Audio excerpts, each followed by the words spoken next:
Hello dear students, welcome back to my channel physics SPC. Rotational motion का एक अच्छा question. A mass M is supported by a massless string wound around a uniform hollow cylinder. ठीक है, massless string of mass M and radius R. If the string does not slip on the cylinder, ये सबसे important line है। With what acceleration will the mass falls on the release. ठीक है, ये diagram दे रखा है। देखो, ये साइड व्यू दे रखा है हमें। एक्चुअल में ये एक आपका रिजिड सपोर्ट है और ये आपका सिलेंडर है हॉलो, ऐसे। और ये इसकी एक्सेस रोटेशन हो गई ऐसे। और इस पे स्ट्रिंग ऐसे,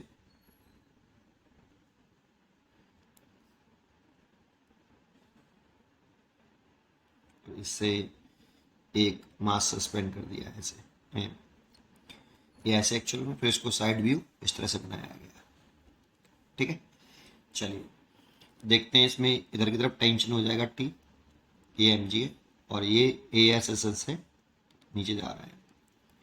देखो, इस जगह पे भी टेंशन टी होगा ऐसे। और देखो, इस जगह पर दो काम होंगे, जरा समझो। इस जगह पे पहले कि जैसे ये आपका हॉलो सिलेंडर है और ये स्ट्रिंग जा रही है ऐसे। थोड़ी सी मोटी करके दिखा लूँ स्ट्रिंग को ऐसे। ठीक है, तो देखो, एक पॉइंट मानो आप पुली पर। Okay, pulley slip, string does not slip on the cylinder. इसका मतलब है कि पुली स्ट्रिंग के साथ रोटेट कर रही है, घूम रही है। पुली भी स्ट्रिंग के साथ क्या कर रही है, रोटेट कर रही है। तो एक पॉइंट मैंने पुली पे माना जिसकी रेडियस आर है, ये एक्सेस ऑफ रोटेशन हो गया। और एक पॉइंट मैंने स्ट्रिंग पे माना है, ये पॉइंट मैंने स्ट्रिंग पे माना है। ए मैंने पुली पे माना है और बी स्ट्रिंग पे माना है।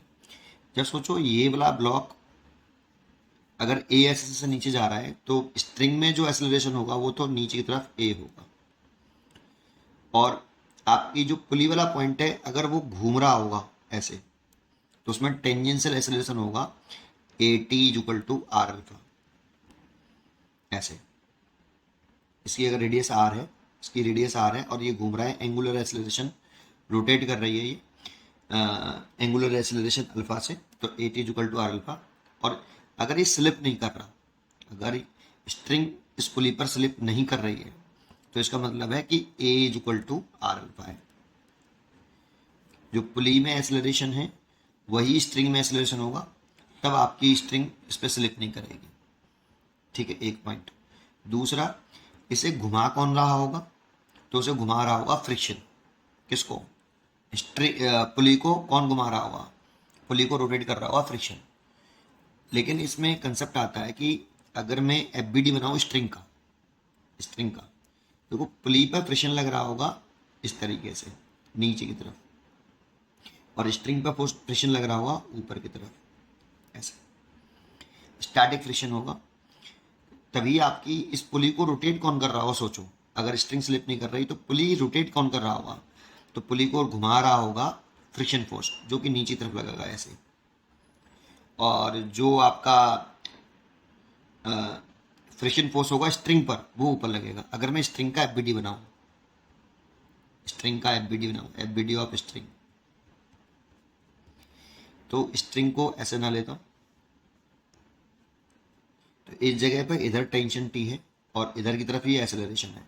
लेकिन स्ट्रिंग में फ्रिक्शन फोर्स पीछे लग रहा हो, पुली पर नीचे, और इस पर स्ट्रिंग पर ऊपर तरफ लग रहा होगा। तो फ्रिक्शन फोर्स स्ट्रिंग में पीछे लग रहा है ऐसे।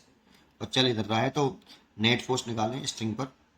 Net force is equal to T minus F, T minus F.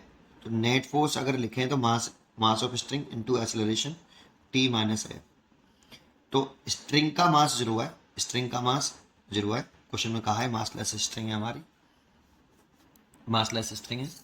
तो स्ट्रिंग का मास अगर जीरो है तो इससे जीरो रखेंगे, तो zero is equal to T minus F, तो T is equal to F. तो इस जगह पे जो फ्रिक्शन है ना, वो टेंशन के इक्वल है।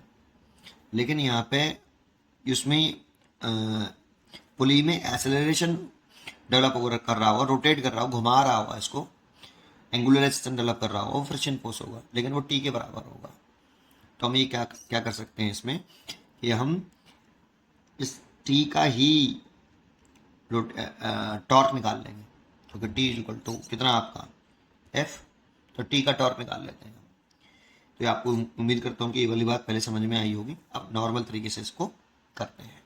चलिए देखो, इसका अगर मैं इस वाले का रिलेशन लिखूं, एक रिलेशन तो मेरे पास ये बना A is equal to R alpha, A is equal to R alpha, इसमें एंगुलर एक्सेलरेशन है अल्फा, ठीक है। तो एक रिलेशन तो ये बना, और एक अगर मैं पहला रिलेशन मैंने लिख दिया, दूसरा रिलेशन मैं यहाँ से लिखूं तो नेट फोर्स, ब्लॉक के लिए लिख रहा हूँ एम के लिए, net force is equal to M G minus के टी, एम जी माइनस के टी, और net force is equal to लिखूँ तो mass into acceleration is equal to M G minus के टी। तो एक तो फर्स्ट इक्वेशन ही हो गई।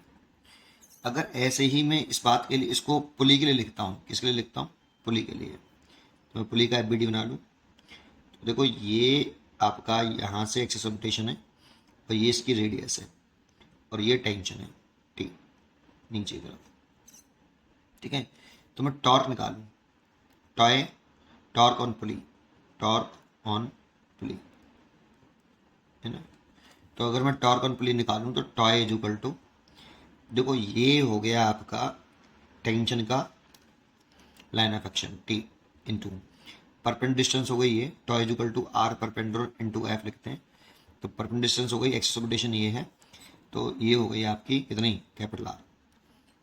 और टॉय इज इक्वल टू एक होता है आई अल्फा, लेकिन इस फॉर्मूले की खासियत क्या होती है, जिस पॉइंट के अबाउट टॉर्क निकाला है उसी पॉइंट के अबाउट मोमेंट ऑफ इनर्शिया लेते हैं। तो I into alpha is equal to tau into आपका आर, क्योंकि ये हॉलो सिलेंडर है, और हॉलो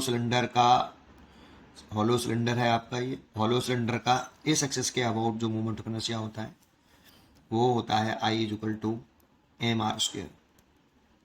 इसलिए मैं यहाँ पर इस आई की जगह पे ले सकता हूँ M into R square into angular acceleration alpha की जगह पे मैं ले सकता हूँ यहाँ से alpha is equal to A upon R, क्योंकि मेरे उससे एक्सेलरेशन पूछ रहा है बेटा।